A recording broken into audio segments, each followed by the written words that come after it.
Siguro po naaalala ninyo, uy Mike, naalala mo ba yon yung dating kampanyang DOH kontra paninigarilyo? Yossi Kadiri. Yossi Kadiri. Siguro yun yung isa sa pinaka-successful, no?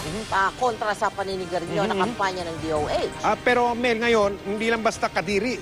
Ano? Ito, mga nakatatakot sa mga babala. Oo, yung ilalagay sa pakete. Plano ngayon ilagay sa mga pakete ng sigarilyo ang nakatutok si Joseph Porong.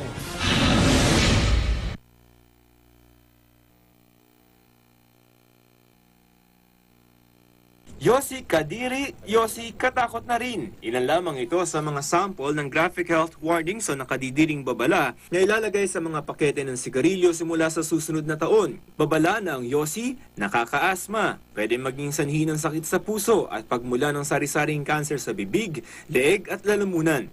Nakasulat din sa Ingles at Pilipino ang paalala. Aprobado na ng Kamara at Senado ang Graphic Health Warning Bill. Naghihintay na lamang ito ng pirma ng Pangulo para maging batas. Effective ba naman ang mga ito para takutin ang mga sunog baga? Ipinakita namin ang mga ito sa 10 mahilig manigarilyo. Pag ganyan, nakita mo na yan sa mga cigarette box, anong effect sa'yo? Yung kaba, takot.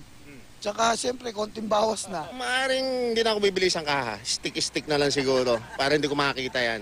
Ayoko nang magsigarilyo.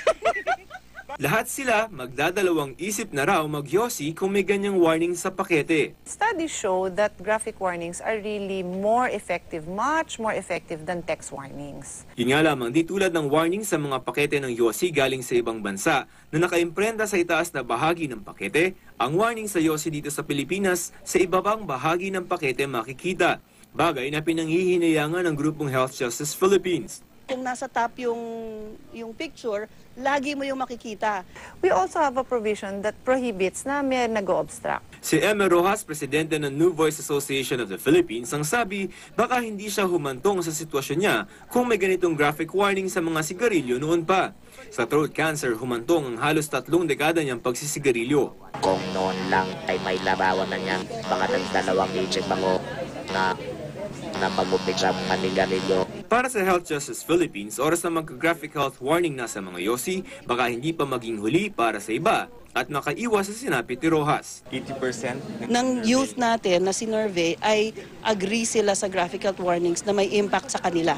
impact in what sense? They will stop, they will not? It discourages them from starting up, it discourages them from smoking as much. Joseph Morong, Nakatutok, 24 Oras.